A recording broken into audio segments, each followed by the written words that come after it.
Beginning. The seat no one would touch. The first thing you need to understand is that I had no idea I was breaking an ancient alien law. If I had known, I would have stayed on my ship. My name is Elias Carter, an independent cargo pilot who spent most of his life traveling between quiet star systems that no one cared about.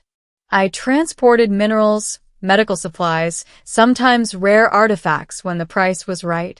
That was how I ended up on the planet Velarin. Velarin wasn't a human colony. It belonged to a powerful alien civilization called the Solari Dominion, a species known for their strict traditions and mysterious rituals. Humans were allowed to visit, but only under heavy supervision. I was there to deliver a shipment of atmospheric stabilizers to one of their orbital research stations. The job was supposed to be quick: drop the cargo, collect the credits, and leave. But the station's docking schedule was delayed by 12 hours. And boredom is dangerous for people like me. So I decided to explore. The Solari station was beautiful in a strange way. Tall crystal structures grew out of the walls like frozen lightning, glowing with soft golden light. The entire place felt less like a space station and more like a cathedral floating among the stars. As I wandered through the corridors, I noticed something unusual. Large groups of Solari were moving in the same direction. Hundreds of them. They wore ceremonial robes, white, silver, and gold, and their voices hummed softly in a language I didn't understand. Curiosity got the better of me. I followed them. Eventually, the crowd gathered inside an enormous circular chamber. The ceiling stretched hundreds of meters above us, open to a massive, transparent dome that revealed the stars beyond. At the center of the room stood a raised platform surrounded by concentric rings of seats. Thousands of them. And almost every seat was filled. Almost. I scanned the room and noticed something odd. One seat, just one, remained empty. It was located near the central platform, far closer to the front than where the visitors like me were standing. I assumed someone important just hadn't arrived yet. But the ceremony hadn't started, and my feet were killing me. So I did what any tired cargo pilot would do. I walked over and sat down. That was the moment the entire room went silent. The ritual stops. At first, I didn't notice the silence. I was too busy stretching my legs. Then I realized something was wrong. Very wrong. Thousands of glowing alien eyes were staring directly at me. Not curious. Shocked. Terrified. One of the Solari standing nearby whispered something urgently to another. Their voices trembled. The human, he sat there. During the ascension rite, I had absolutely no idea what they were talking about. I leaned toward the alien next to me. Hey, I whispered. Did I take someone's seat? The alien looked like he might faint. You must stand, he said quietly. Now. Before I could move, a deep resonant tone echoed through the chamber. A ceremonial horn. The ritual had begun. And according to whatever ancient tradition these people followed, no one could move. I sank lower into my seat. Great, I muttered. This can't be good. Then the chamber doors opened. The arrival of the Queen. Every Solari in the room stood instantly. Except me. Because apparently I had chosen the one seat where standing was forbidden during the ritual. I remained seated while thousands of alien nobles bowed toward the entrance. A procession entered the chamber. Golden banners floated in the air, carried by hovering drones. Soldiers in radiant armor marched in perfect formation. And at the center of it all walked a single figure, the Queen of the Solari Dominion. She was taller than the others, her skin glowing faintly like sunlight reflected on water. A crown of living crystal floated just above her silver hair. Her presence changed the atmosphere of the entire chamber. Power radiated from her like gravity. Queen Seralith. She walked slowly toward the central platform. Then she stopped. Her glowing eyes locked onto me, the human sitting in the empty seat. For several seconds, the room held its breath. I consider my options. Option 1, panic. Option 2, pretend I belong there. I chose option 2. I gave her a small, polite nod. The queen tilted her head slightly. Then something even stranger happened. Instead of taking the throne on the central platform, she walked directly toward me. The entire chamber erupted in whispers. My heartbeat hammered in my ears as she approached. She stopped beside my chair. And then, she sat down in the empty seat next to me. The meaning of the seat. The reaction from the crowd was immediate. Gasps. Shock. Some Solari even dropped to their knees. I leaned slightly toward the queen. Okay, I whispered. I'm starting to think I really wasn't supposed to sit here. She didn't look at me, but the corner of her lips curved faintly. No, she said softly. You are not. Her voice was calm. Almost amused. Then why aren't your guards dragging me out of here? Because, she said, that seat has meaning. The ceremonial lights brightened as the ritual continued around us. Priests began chanting in harmonic tones. What kind of meaning? I asked. She finally turned to face me. In the Ascension Rite, this seat is reserved for the one who stands beside the ruler.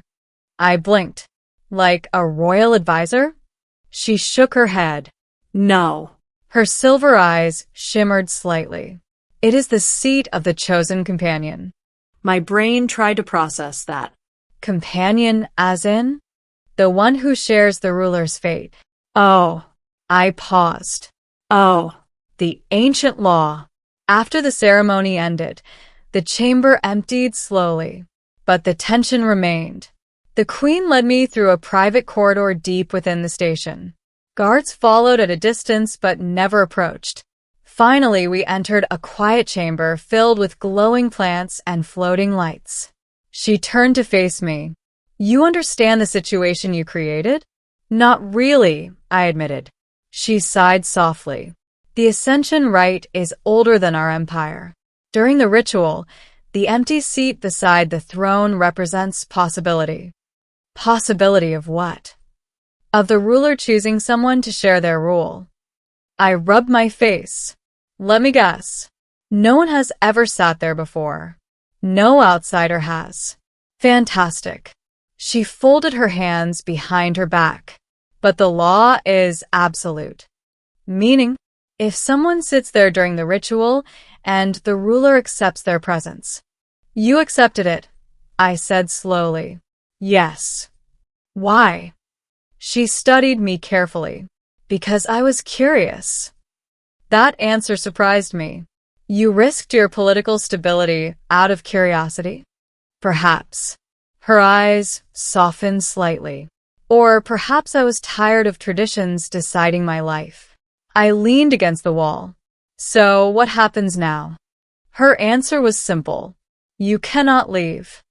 A future neither of us expected. The royal council was furious. Some demanded my immediate exile. Others demanded my execution for violating sacred tradition. But the law was clear. The queen had sat beside me during the ritual. That made the event binding. Weeks passed as political debates raged across the Solari Dominion. Meanwhile, I remained inside the royal palace on Velarin. The queen visited often. At first we talked about Earth. Then about politics, war, philosophy. She was brilliant, curious about everything, and strangely lonely.